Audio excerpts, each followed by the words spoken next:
The South, sun-drenched land, crimson sunsets painting the sky, fields of cotton stretching as far as the eye could see.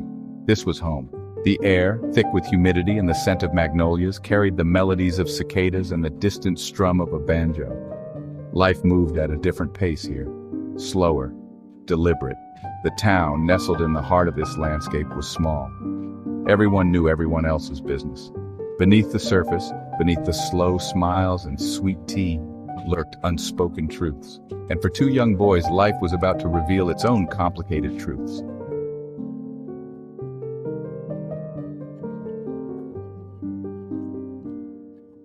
Billy Joe, all freckled face and boundless energy, was a whirlwind of activity. He could climb the tallest oak tree faster than you could say amen. Samuel, quiet and contemplative, was drawn to books and the solace they offered. He dreamed of distant horizons, yearning for a world beyond cotton fields and church pews.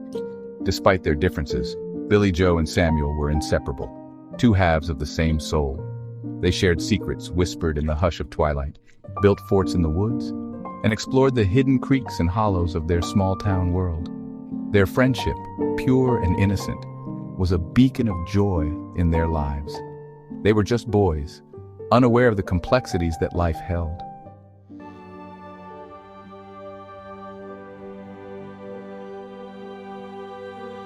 Sunday mornings were for church. The entire town gathered, dressed in their finest attire, beneath the vaulted ceilings of the First Baptist Church. Billy Joe fidgeted on the hard pew, his attention wandering to the stained glass windows that cast colorful patterns on the floor.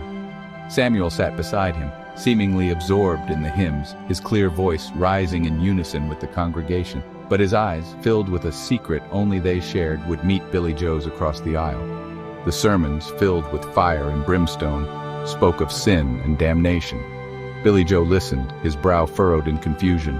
He glanced at Samuel, wanting to confide in him, to seek solace in their shared world. But Samuel was staring straight ahead, his face pale, his jaw clenched tight.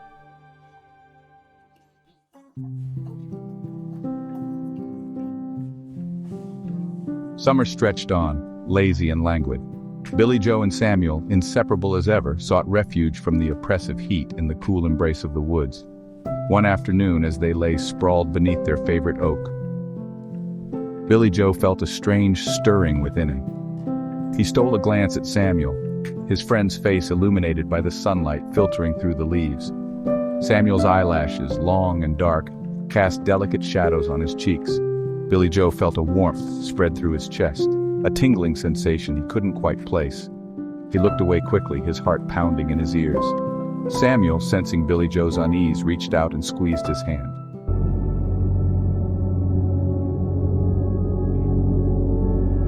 Samuel's father, a deacon in the church, noticed his son's unusual quietude. He watched as Samuel's gaze lingered on Billy Joe, a flicker of something unsettling in his eyes. That night, as Samuel lay in bed, his father's words echoed in his ears. "Son, I've noticed you and Billy Joe have been spending a lot of time together." The unspoken accusation hung heavy in the air, suffocating Samuel with its implied threat. Samuel's heart pounded in his chest, his body slick with a cold sweat. He knew what his father was suggesting, the insidious doubt he was planting in his mind. The thought of his father suspecting the truth filled him with a chilling fear.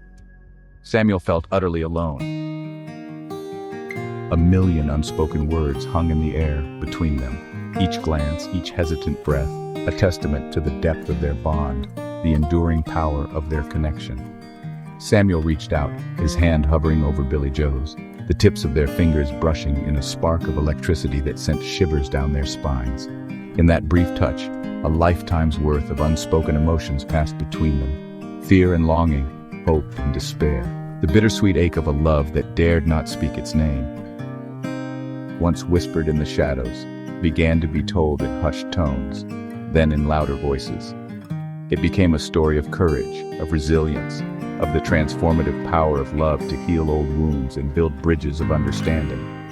And as the sun set each night, painting the southern sky in hues of fiery orange and deep violet, the color of love, of hope, of acceptance, bloomed in the heart of the South, a testament to the enduring power of the human spirit to overcome, to forgive, and to love unconditionally.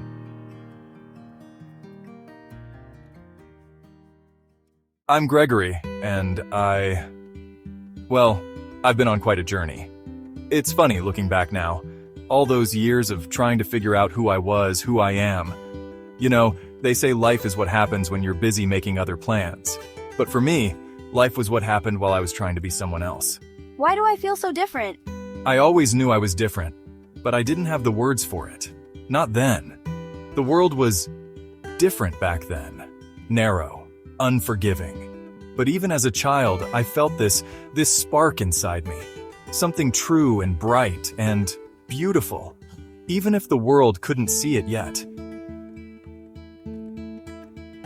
Hey, girly boy, why don't you go play with your dolls? Leave him alone! There's nothing wrong with being different. I didn't understand it then, but standing up for that boy, I was standing up for myself too. It was the first time I felt brave. As I got older, the world seemed to close in. The expectations, the unspoken rules, they weighed on me like a heavy blanket I couldn't shake off. I tried so hard to be what everyone expected, to feel what I thought I should feel, but it felt like dying a little each day. So, do you have a girlfriend? No, I'm just focusing on school right now. Each night I'd lie awake wondering, hoping that maybe tomorrow would be the day I'd finally feel right. But that day didn't come, not for a long time. And the journey to find it, well, that's a story all its own. Looking back now, I wish I could tell that scared, confused boy that it gets better, that he's perfect just the way he is. But maybe he already knew that deep down. You can do this, Gregory. It's time to be yourself. I need to tell you something. I'm gay. Oh, Gregory, thank you for trusting me. I love you no matter what. That moment, it was like taking a deep breath after being underwater for so long. I finally felt seen, accepted, loved for who I truly was. As I grew older, I realized that my journey wasn't just about me. It was about creating a world where no one would have to hide who they are. And now, looking back on it all, I realized that every step, every struggle led me here, to this moment, to this life filled with love and authenticity. It wasn't always easy, and there were times I thought I'd never make it. But here I am, living a life I once only dreamed of. To that scared little boy, to the confused teenager, to anyone out there struggling to find their place in the world, I want to say, you are perfect just as you are. Your journey is your own, and it's beautiful. Embrace it, live it, love it.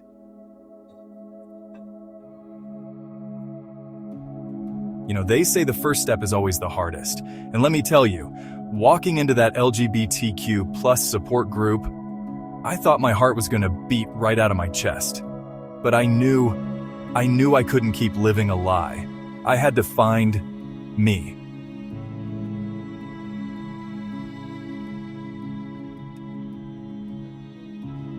Welcome everyone, you're safe here, you're home. In that moment, I felt seen for the first time in my life.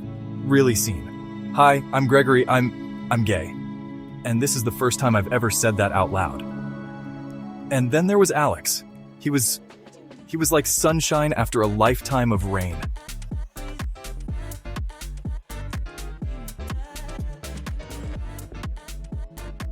With Alex, I learned what it meant to be truly connected to someone, to be understood without having to explain myself. It was more than just love. It was freedom. It was pride. It was us, finally being our true selves. The 80s were, God, they were electric. It was like the whole world was waking up, you know? And so was I. For the first time, I felt part of something bigger than myself, a community, a family. And as I grew, I found myself becoming the support I once needed. It was like coming full circle. But then came the darkness, the fear, the loss. AIDS. It was like a wildfire, and we were kindling. So many bright lights, just snuffed out. In a landmark decision, several states have legalized same-sex marriage. We're getting there, old friend. We're getting there. It was bittersweet, you know? Seeing how far we'd come, but remembering all those who didn't make it to see it.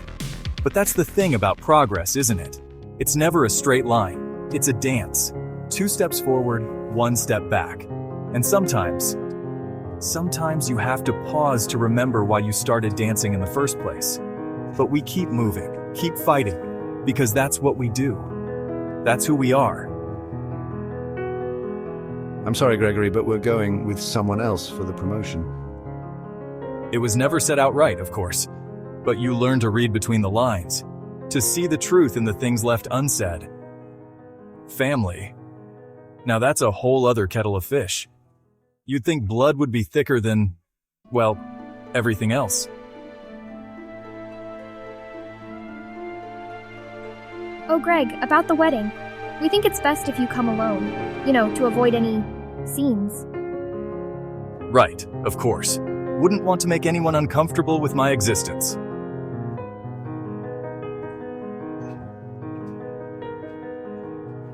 It's funny, isn't it? How far we've come, and yet sometimes it feels like we haven't moved at all.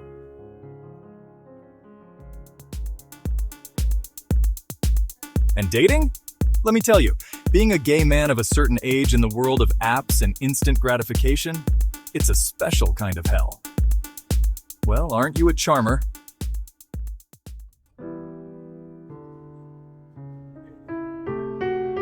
There are moments, dark moments, when you wonder if it was all worth it. The struggle, the pain, the loss. Have I ever truly been happy?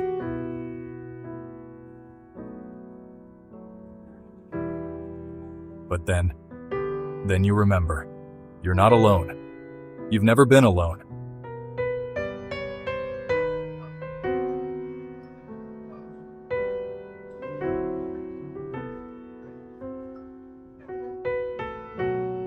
And sometimes, just sometimes, you find the courage to take that step again, to reach out, to hope.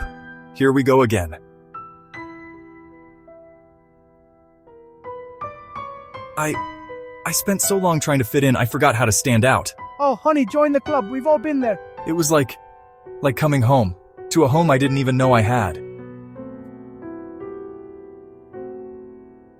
Remember, your identity is not a phase, it's a journey, and it's beautiful. Suddenly all those years of struggle, they had a purpose. I could use them to help others, to make their path a little easier.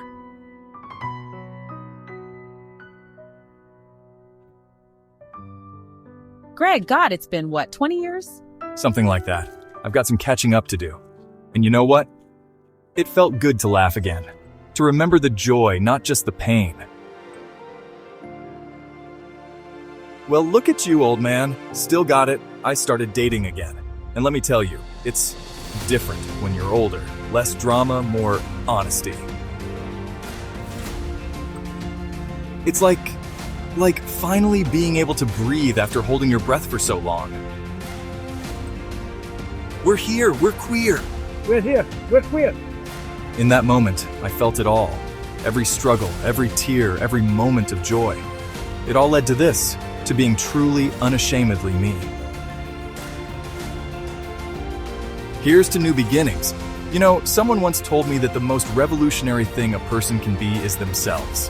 Well, it took me 61 years, but I finally understand what that means. And let me tell you, it was worth the wait.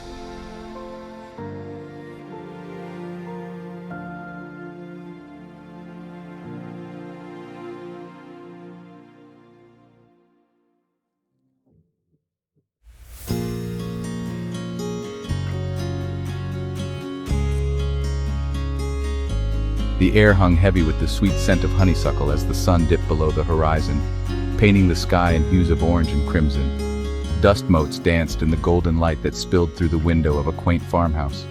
Inside, two young adults, Billy and Thomas, lay sprawled on a worn, braided rug, their laughter echoing through the quiet house. Their world was small, a tapestry woven from the familiar rhythms of farm life and shared laughter under a sky filled with stars. Remember when we climbed that big oak tree and you got stuck halfway up? Billy, with a mop of unruly dark hair and eyes that sparkled with mischief, was the elder by a year. He possessed an adventurous spirit, always eager to explore the hidden creeks and climb the tallest trees in the nearby woods. Thomas, on the other hand, was quieter, his blonde hair framing a face that held a wisdom beyond his years. He found solace in the pages of books, his imagination soaring with every tale of faraway lands and daring heroes. Yeah, and you had to come to rescue me. I thought I was going to be stuck there forever, bound by an unspoken language of shared dreams and whispered secrets. Their friendship was as natural as the changing seasons, a comforting constant in their small world. They built forts out of hay bales in the barn, chased fireflies across dew-kissed fields as the moon cast long, eerie shadows, and shared whispered stories under the covers long after their parents had called out goodnight. Life was simple, their days a tapestry woven with the innocence of childhood, their laughter as pure and unburdened as the endless summer sky above. The world, with its complexities and heartaches, seemed a million miles away, a distant rumble they couldn't yet comprehend.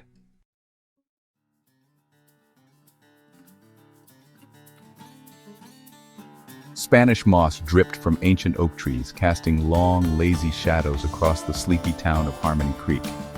It was the kind of place where time seemed to move slower, where front porches were made for sipping sweet tea, and gossip traveled faster than the summer breeze. Harmony Creek was nestled deep in the heart of the South, a place steeped in tradition where Sunday best meant starched collars and the air hummed with the sound of cicadas on hot summer nights. Life here was predictable. It was the only world they'd ever known. Ethan lived in a white clapboard house with a porch swing that squeaked rhythmically when the wind blew just right. His family had been in Harmony Creek for generations, their roots running deep like the roots of the massive oak tree that shaded their front yard. Caleb, on the other hand, was a preacher's son, living in the shadow of the grand, white-steepled church that dominated the town square. His family was new to Harmony Creek, but his father, Pastor Thompson, had quickly become a pillar of the community, his sermons a Sunday ritual for most of the town. Ethan and Caleb's lives were intertwined from the start. They were born just a few months apart, and their mothers, both active members of the Harmony Creek Ladies Auxiliary, often joked that the boys were destined to be best friends. They weren't wrong. Ethan and Caleb were inseparable, two peas in a pod. Their childhood was a tapestry woven from lazy afternoons spent fishing in the creek, the sweet scent of honeysuckle heavy in the air, and the comforting rhythm of life in Harmony Creek. They were just boys, their days filled with the simple joys of childhood, their laughter echoing through the warm southern air.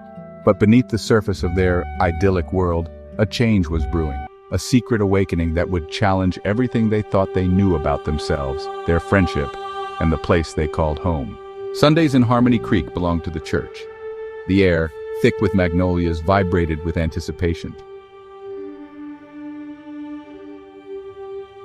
The Baptist church stood as a beacon, drawing the community together. Inside, the sanctuary buzzed with hushed whispers. The pews were filled with families, faces illuminated by stained glass. The whispers started subtly, like the rustle of leaves in the wind, a barely perceptible change in the way some people looked at Ethan and Caleb. It began with hushed conversations behind cupped hands, furtive glances exchanged across the pews on Sunday mornings, and a gradual distancing from some of their classmates. Harmony Creek, for all its charm and idyllic beauty, was a town steeped in tradition, where change was met with suspicion and anything that deviated from the norm was viewed with skepticism, if not outright hostility. Ethan first noticed it in the locker room after baseball practice. He overheard a group of older boys snickering, their words laced with a malice he hadn't detected before. "Did you see the way Miller and Thompson were looking at each other during the game?" "It's freaking weird," one boy muttered, his voice thick with disdain. Another boy snorted in agreement. "Yeah, they're always hanging out together, like two girls. It's kind of creepy." Ethan's blood ran cold. He quickly dressed and fled the locker room, his heart pounding in his chest. Caleb, being the preacher's son, was even more attuned to the subtle shifts in the town's perception. He overheard whispers exchanged between his mother and the other ladies of the church auxiliary, their voices laced with concern. "Those boys are spending far too much time together," one woman remarked, her brow furrowed with worry. "They need to start acting more normal," another chimed in, her tone laced with a disapproval that sent chills down Caleb's spine. The whispers, like shadows lengthening in the twilight, followed Ethan and Caleb, casting a pall over their once carefree existence. The world they knew, a world of Sunday sermons and Saturday baseball games, of fireflies and lazy summer afternoons, was slowly starting to unravel, the threads of their innocence coming undone one by one. The unspoken tension between Ethan and Caleb grew thicker with each passing day. Their effortless banter was now punctuated by awkward silences. Physical touch became fraught with nervous energy. Ethan found himself hyper-aware of Caleb's presence. He was plagued by intrusive thoughts. He couldn't possibly be feeling this way about Caleb. It was wrong, a betrayal of their friendship. Caleb retreated further into himself. His once unwavering faith now felt like a heavy burden. The sermons his father delivered every Sunday now echoed like a condemnation. Their shared world began to feel like a cage. The weight of their secret threatened to crush them.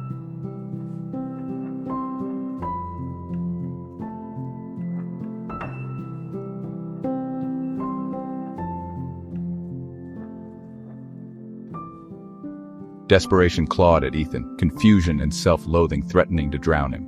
His reflection, once indifferent, now stared back with accusing eyes. He barely recognized the stranger looking back. Features drawn, eyes shadowed with doubt. He forced himself to participate in conversations, feigning interest. He tried to convince himself his feelings for Caleb were a temporary glitch. He hoped ignoring these feelings would make them dissipate. Caleb sought refuge in religion, devouring his Bible with fervor. He prayed for guidance, for deliverance from forbidden desires. He confessed his sins to his father, voice trembling with guilt. Their attempts at normalcy in Harmony Creek were futile. The truth, like a persistent weed, refused to be buried.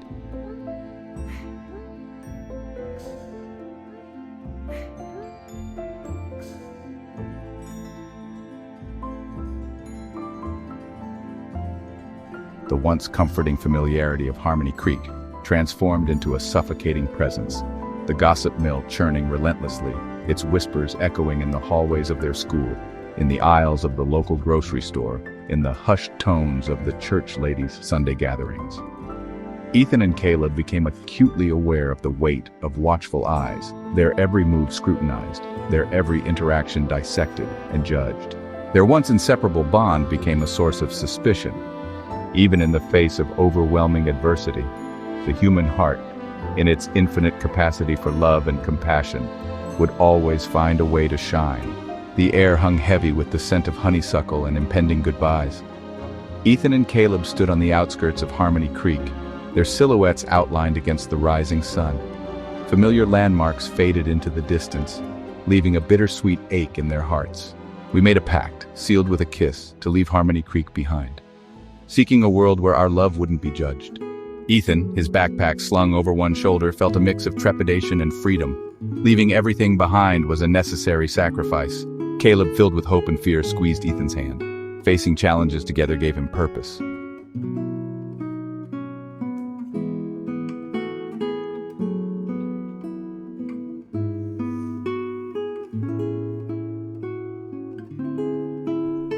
Their love, nurtured in the face of adversity, deepened in the city's embrace, their bond strengthened by the challenges they faced, the triumphs they celebrated, and the shared experiences that wove their lives together. They were young, their love raw and untamed, their hearts still healing from the wounds inflicted by their hometown, their souls still learning to navigate the complexities of intimacy, commitment, and the delicate dance between independence and interdependence. We argued, we made up, our passion a volatile mix of tenderness and fire. We learned to communicate, to compromise, to respect each other's boundaries. Our love a work in progress, a constantly evolving tapestry woven from shared dreams, unspoken desires, and the unwavering belief in the enduring power of our connection. But first love, like a fragile flower, is susceptible to the vagaries of life, to the storms that test the strength of even the most resilient roots. Their relationship, tested by the pressures of city life, by the growing pains of self-discovery, by the allure of new experiences and the temptations that whispered in the city's shadows, began to fray at the edges. The inevitable heartbreak, when it came, was a sharp, visceral pain that ripped through us like a lightning bolt, leaving behind a trail of scorched earth and the bitter aftertaste of what might have been. They returned to Harmony Creek together, their hands intertwined, their steps lighter, their hearts filled with a newfound sense of peace. The town, frozen in time, had changed little in their absence, the white steepled church still casting a long shadow over the town square, the familiar faces etched with the passage of time, their expressions a mixture of curiosity and cautious acceptance. As the sun dipped below the horizon, casting a warm glow on our faces, we knew that we had finally come home.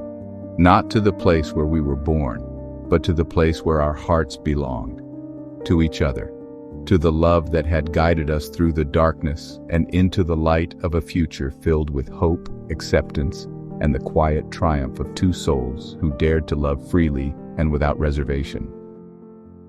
Jace and Ethan, best friends since childhood, are inseparable.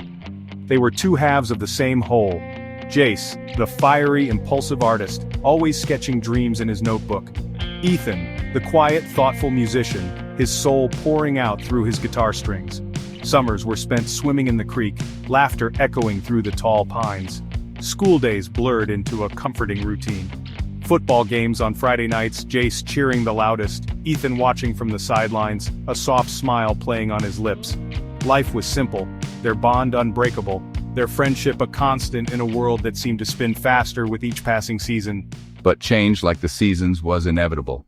It arrived slowly, subtly, like the first blush of pink on a summer sunrise. An accidental touch that lingered a moment too long. A shared look across a crowded room, eyes locking, holding a depth neither could quite place. They were on the precipice of something new, something unknown, and the familiar comfort of their friendship began to shift, taking on a different hue, a different texture. It started with stolen glances, Ethan catching Jace watching him as he tuned his guitar, a soft warmth blooming in his chest. Jace finding himself captivated by the way Ethan's brow furrowed in concentration, the curve of his smile when he played a particularly beautiful melody.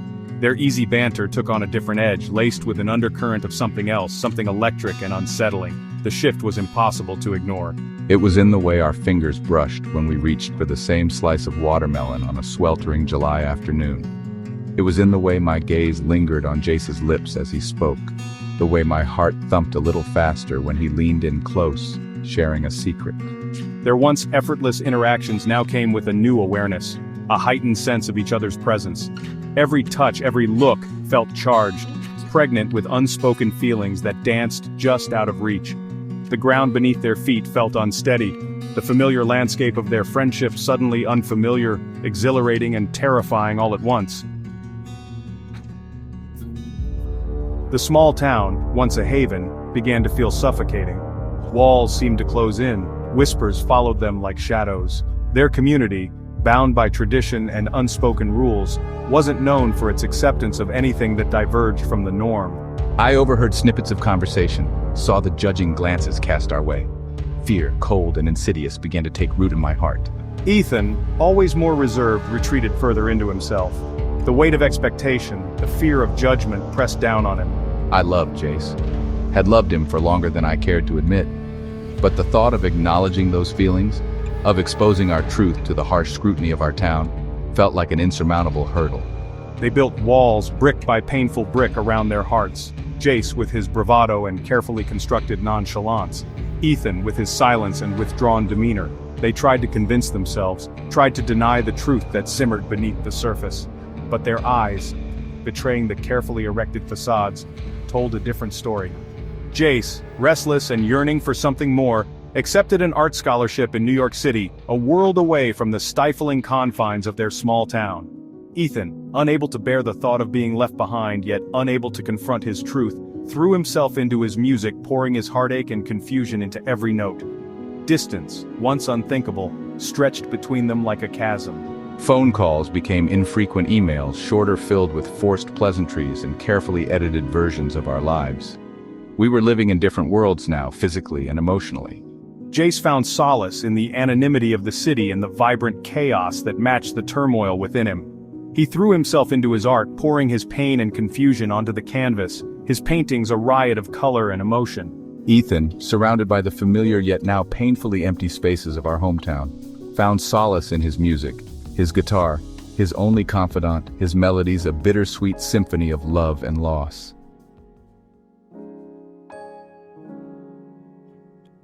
Different. I felt it from a young age, like a compass forever pointing the wrong way. While other boys saw girls, dreamt of girls, I felt a disconnect, a dissonance in the music of adolescence. Their whispers of crushes and first kisses were a foreign language. I was adrift in a sea of expectations, unsure of how to be the boy everyone expected. Looking back, I see a boy grappling with an unknown truth, a truth hidden deep within. Fear was a constant companion. The world, as I understood it then, offered no comfort, no solace in being different. Silence became my shield, my refuge. But silence, as I would learn, can be a heavy burden to bear. The journey to understanding myself, to embracing the truth of who I am, has been long and arduous. But with each year, with each stumble and each triumph, I have come closer to the man I am meant to be. Childhood was a kaleidoscope of confusing emotions. I remember watching my friends, their eyes glued to the girls in our class. I tried to emulate them, to force myself to feel the same spark, the same magnetic pull. But it was a charade, a performance for an audience of one, myself. Under the vast, star-studded sky, I felt a profound sense of loneliness. What was wrong with me? Why couldn't I be like the other boys? The questions echoed unanswered, leaving me lost and confused. Little did I know then that the answers, when they finally came, would change my life forever. School was a battlefield. The hallways were minefields of whispers and pointed fingers. The locker room, with its bare walls and echoing laughter, was my personal torture chamber. I was an outsider, looking in through the frosted glass of adolescence. Faggot. The word, spat with such venom, such hate, still rings in my ears. It was a label, a weapon used to humiliate and degrade. I became a master of disguise, hiding my true self behind a carefully constructed mask of normalcy. I threw myself into my studies, seeking refuge in books and knowledge. I became invisible, a ghost haunting the periphery of social circles. But even in the quiet solitude of the library, I couldn't escape the gnawing truth that clawed at the edges of my carefully constructed facade. The weight of my secret, the fear of discovery, pressed down on me like a physical weight. I longed for a confidant, a kindred spirit who could understand the turmoil raging within me. But fear, that insidious beast, held me captive in its suffocating grip. Dating was a charade, a performance I felt obligated to give. Each date was a carefully choreographed dance, a desperate attempt to fit into a mold that felt inherently wrong. I tried to convince myself that I could be happy, that I could live a normal life. I remember one particular date, a girl named Sarah. She was beautiful, kind, and everything I thought I should want. We went to the movies, held hands, and shared awkward, hesitant kisses. But throughout it all, I felt like an imposter, an actor playing a role he was never meant for. The charade couldn't last forever. The more I tried to force myself into the box of societal expectations, the more suffocated I felt. The realization that I was fighting a losing battle, that I was denying a fundamental truth about myself, was a bitter pill to swallow. The weight of my secret, the constant fear of discovery, was a heavy burden to bear. I knew I couldn't live like this forever, but the thought of coming out, of facing the judgment and rejection of the world, filled me with terror. It happened on a cold December night. Christmas lights twinkled, casting a warm glow on the snow-covered streets. But inside, I was a storm of confusion and despair. I was at a party, surrounded by people yet utterly alone. The laughter and chatter grated on my nerves. The air felt thick and oppressive. I needed to escape, to breathe. I slipped out unnoticed and found myself wandering aimlessly through the deserted streets. As I walked, a strange sense of calm washed over me. The weight of my secret, a burden I had carried for so long, suddenly felt lighter. It was as if the cold night air had cleared the fog in my mind, allowing me to see clearly for the first time. I stopped beneath the streetlight, its pale glow illuminating the falling snow. And then it hit me, a wave of realization so powerful it took my breath away. I was gay. There was no denying it, no running from it anymore. It was a part of me as much as my heart or my soul.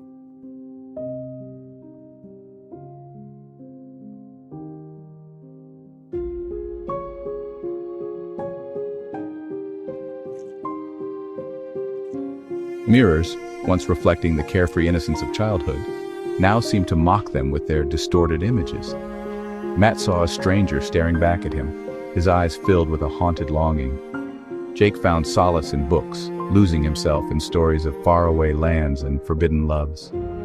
He wondered if their love too was doomed from the start, a tragic footnote in the annals of a world that refused to understand.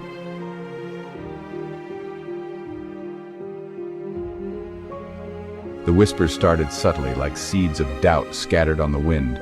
A raised eyebrow, a knowing glance, a hushed conversation that ceased abruptly when Matt and Jake entered the room.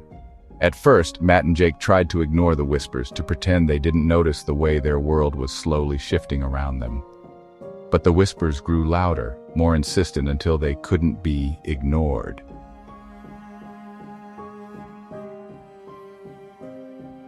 The annual town picnic was supposed to be a day of celebration, a chance for the community to come together. Matt and Jake, their secret a heavy weight between them, tried to blend into the crowd. But their efforts were in vain. The whispers had now reached a fever pitch. People they had known their entire lives now averted their gaze, their faces tight with judgment.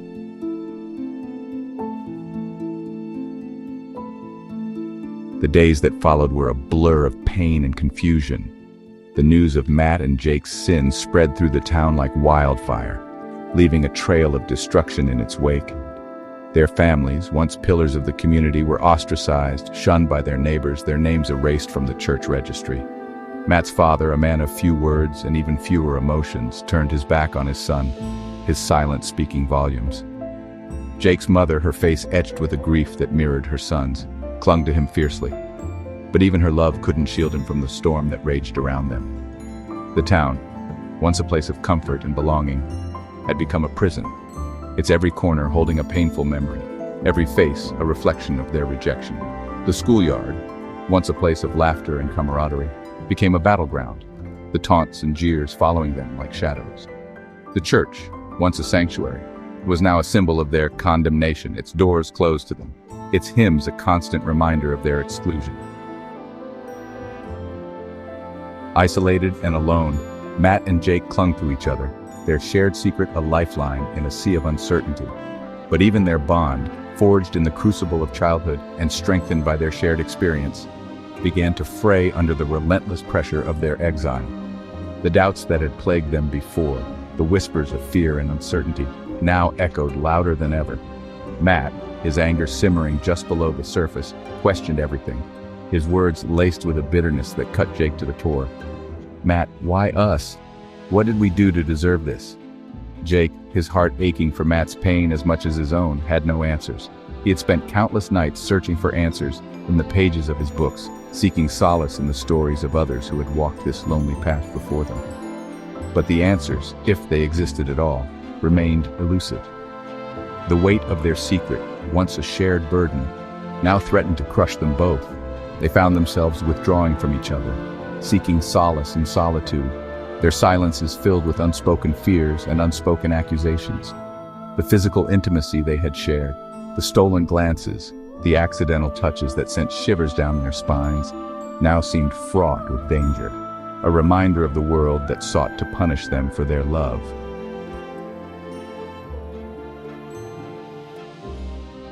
One sweltering summer evening, as the cicadas hummed their mournful song in the twilight, Matt and Jake found themselves drawn to their sanctuary, the old oak tree that had witnessed their childhood dreams and adolescent heartaches.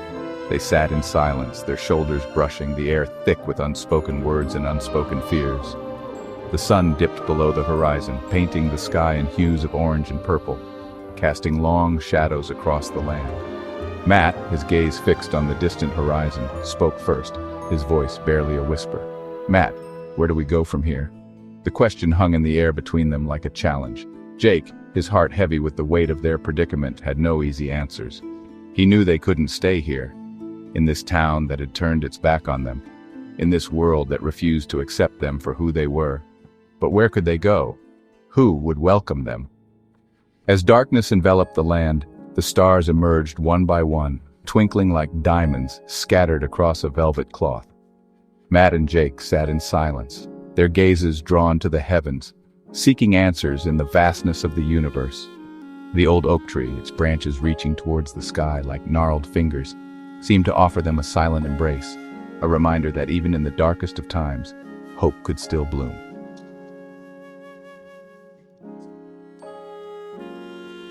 The Greyhound bus rumbled north, leaving the dust and judgment of their hometown in its wake.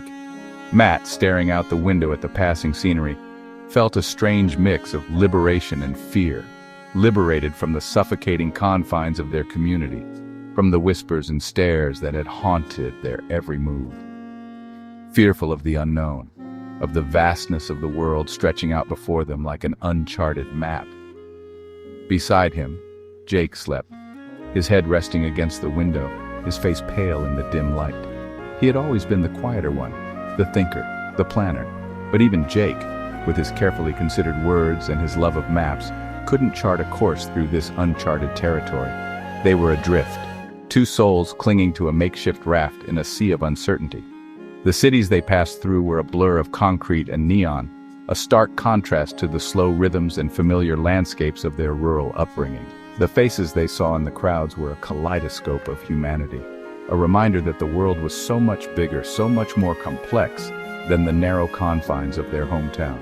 They spent their days exploring their unfamiliar surroundings, their nights huddled together in cheap motels, seeking solace in each other's presence. Matt, his anger simmering just below the surface, found an outlet in the anonymity of the city. He picked fights in bars, his fists a weapon against the world that had rejected him. Jake, his heart aching for Matt's pain as much as his own, tried to be the voice of reason, the calming presence that had always grounded Matt's volatile nature. But even Jake's patience was wearing thin.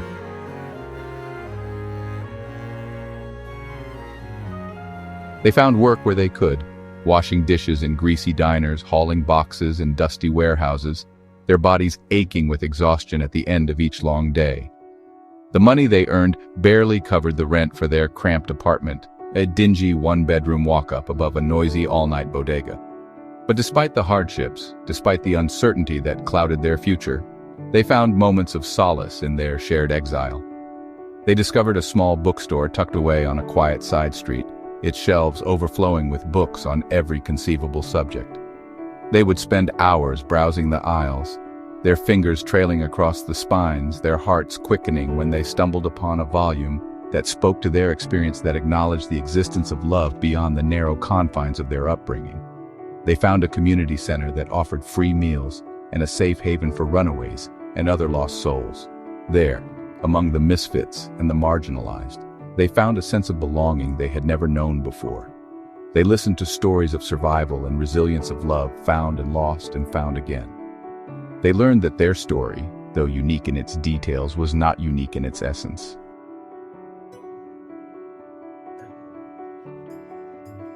The realization crept upon them slowly, like the first rays of dawn breaking through the darkness. It began with a shared glance across a crowded room, a silent acknowledgement of their shared history, their shared pain, their shared hope for a future free from judgment and fear. It grew with each stolen moment of intimacy, a hand brushing against a hand, a shoulder leaning against a shoulder. The warmth of their bodies a source of comfort in a cold and unforgiving world.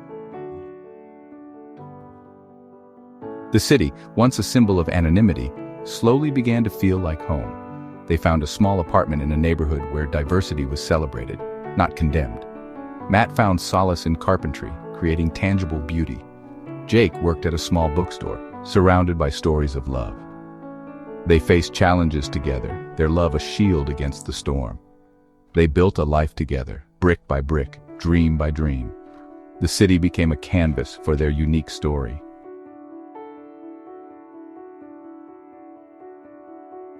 Years later, standing hand in hand on the porch of a rambling old farmhouse, Matt and Jake watched the sunrise over the endless expanse of tobacco fields. The air was sweet with the scent of honeysuckle and the promise of a new day.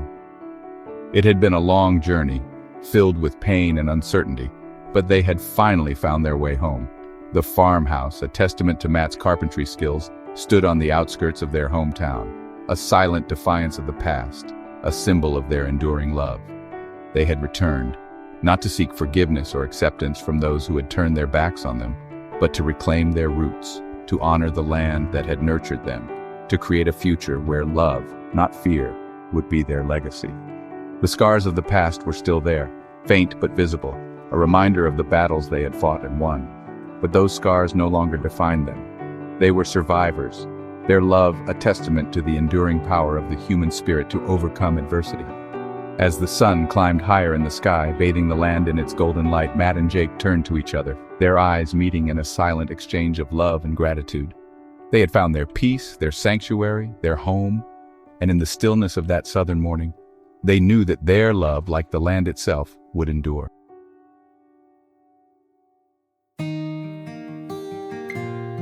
They say life is a journey of self-discovery, but what if the self you discover isn't the one the world wants you to be? It's scary, you know? I remember when I was little, I always felt out of place, like I was wearing a costume that didn't quite fit. And not just on Halloween, it was like every day was a performance. Should we be concerned? He's always been different. He's just exploring. It's probably nothing. Let's give him time. And sometimes when I looked at certain people on TV, I felt funny, kind of tingly, like butterflies in my tummy, but different. I didn't know why. It was exciting and scary at the same time. But then there was this day at school. I saw Jimmy getting picked on and I couldn't stand it. It was like something inside me just snapped. I had to do something even though I was terrified. Leave him alone. He didn't do anything to you. Why can't you just be nice? Oh, look, the little fairy's trying to be a hero. Are you okay? Don't listen to them. They're just mean. Yeah, I think so. Thanks for helping me. Thanks, Gregory. You're really brave. I wish I could be like you. Oh, thanks. I just don't like bullies, I guess. We should stick together, you know? After that, I couldn't stop thinking about it, about boys, about why I felt so different. It was like a puzzle I couldn't solve, and the more I thought about it, the more confused I got. I had so many questions, but I was afraid to ask, afraid of the answers, afraid of being me. It felt like I was carrying this huge secret that was too big for me. You know, sometimes I wished I could just, trade brains with someone else. Maybe then I'd finally fit in. But then again, who would I be if I wasn't me? High school was high school. I tried so hard to blend in, to be normal. But it felt like wearing someone else's skin. Every day was a battle between who I was and who I thought I should be. My first time in a gay bar was overwhelming. It was like stepping into a whole new world, a world where I could finally breathe. But I was still so scared. What if someone saw me? What if my parents found out? It took years, but I finally learned to love myself, to embrace who I am. Meeting David, it changed everything. He showed me that love isn't about fitting in. It's about finding someone who celebrates your differences. Can you believe how far we've come? It's amazing. I never thought I'd see the day when we could be us, just us. You know, David, looking back, I wouldn't change a thing. All those struggles, they made me who I am. High school, where everyone's trying to fit in and I'm just trying not to stand out. Tweet. All right, ladies, let's see what you've got. I was out of my element, trying to be someone I wasn't. But I couldn't let anyone see the real me. Oh, great. Casual sexism. Just what I needed to feel more comfortable.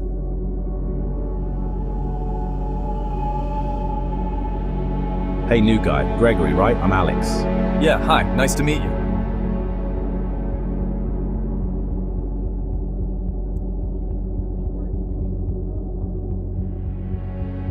I'd never felt this way about anyone before. It was exhilarating and terrifying. We became friends, best friends, and I started to feel things I couldn't explain, didn't want to explain. Honey, are you okay in there?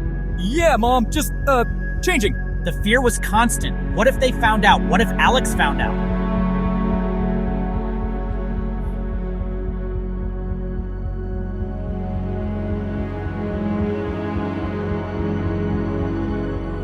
Alex looked as out of place as I felt, and then...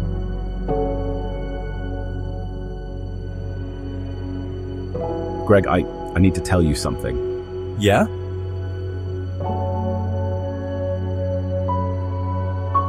For a moment, I thought, but no, it was just another what if, another secret to keep.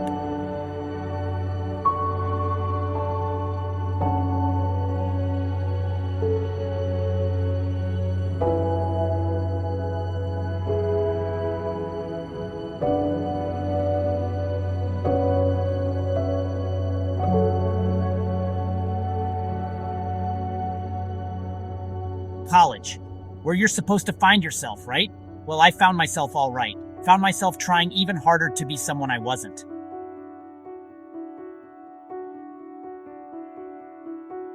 I dated girls. Like, seriously dated them. I guess I thought if I tried hard enough, I could, I don't know, reprogram myself? Spoiler alert, it doesn't work that way.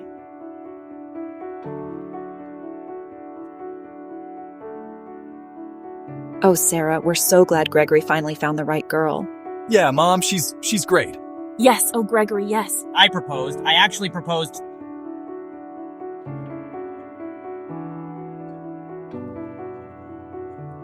I can't. I'm sorry. I just can't. I looked at myself in that mirror, and for the first time, I couldn't recognize the person staring back at me. Sarah, I need to tell you something. And it's going to hurt, and I'm so sorry. Gregory, you're scaring me. What is it? I'm gay, Sarah. I've always been gay. I tried so hard not to be, but I can't pretend anymore.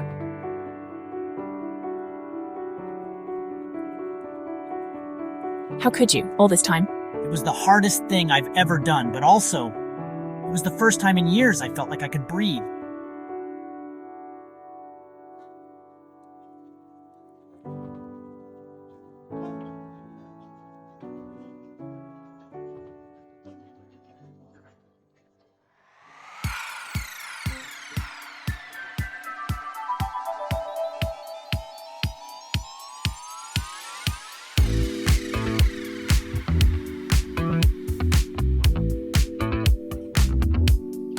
So, I came out, and it was scary, really scary, but also kind of exciting, like when you're at the top of a really big slide and your tummy feels all fluttery.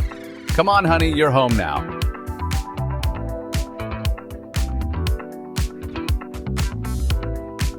You have beautiful eyes, Gregory. Thank you, so do you. It was my first real relationship, first real kiss, first real everything, and it felt so right.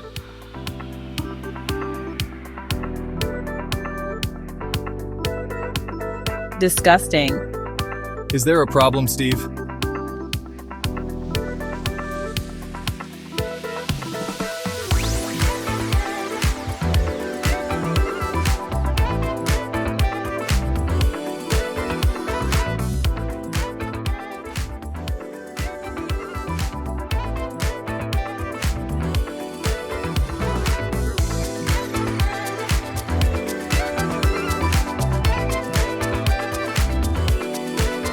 It's okay to be scared. It's okay to be unsure. But know this, you are perfect exactly as you are. I became the person I needed when I was young. How cool is that?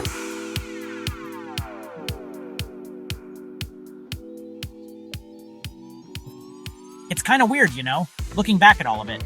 Who would have thought that scared little boy would end up here? Still gay, by the way. Turns out, that doesn't change. I found my place, my person, my me. Greg, you ready for our walk? Coming, love. Yeah, we did good, Gregory. We did good. In the end, the self I discovered was exactly who I was meant to be. Silas and Archer. Two names whispered on the wind in the small town of Magnolia Springs. Everyone knew them. Best friends since kindergarten. They were inseparable.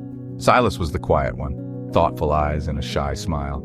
He loved reading under the old oak tree by the creek. Archer, on the other hand, was all sunshine and energy, a charmer with a quick wit. Summers were spent fishing in the creek, building bonfires with their families, sharing secrets under the starlit sky. They were two halves of the same whole. Their bond was unbreakable, or so they thought. High school arrived, bringing with it a whirlwind of change. Girls, mostly. Archer started noticing them. Silas noticed Archer noticing them. A strange feeling started to bubble up in Silas's chest. It felt a lot like jealousy? One humid afternoon after football practice, Archer confided in Silas. He had a crush. Silas plastered on a smile, his stomach twisting. He tried to be happy for Archer, he really did. But the unfamiliar feeling intensified. That night, Silas lay awake, staring at the ceiling. He couldn't shake off the image of Archer's smile as he talked about the girl. And that's when it hit him. He wasn't jealous of the girl. He was jealous because it was her, not him. The realization hit him like a freight train. Things felt different. The easy banter, the shared jokes, they felt strained. Silas found himself withdrawing. He couldn't meet Archer's eyes anymore, afraid of what he might see. Archer, oblivious to Silas's inner turmoil, just thought Silas was growing up, becoming quieter. He tried to include Silas, but the invisible wall was already there. Magnolia Springs wasn't exactly known for its open-mindedness. News traveled fast. Too fast. Somehow the whispers started. Someone saw me looking at a boy band poster a little too long. Someone overheard a comment taken out of context. The rumors spread like wildfire. Silas saw the change in people's eyes, the pitying looks, the whispers behind his back. He felt ostracized, alone. I saw it too. I felt angry. Angry at the town, angry at the whispers, but most of all, angry at Silas for changing, for pushing me away. I didn't understand why we couldn't just go back to how things were. Silas retreated further into himself.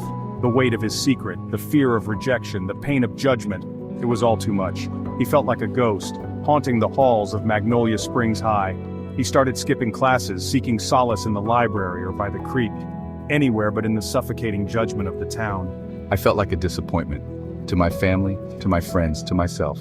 One afternoon, his mom found him by the creek, tears streaming down his face. He couldn't hold it in anymore. He told her everything. Oh, Silas, I love you. Her reaction wasn't what he expected. She hugged him. It wasn't a perfect reaction, but it was a start.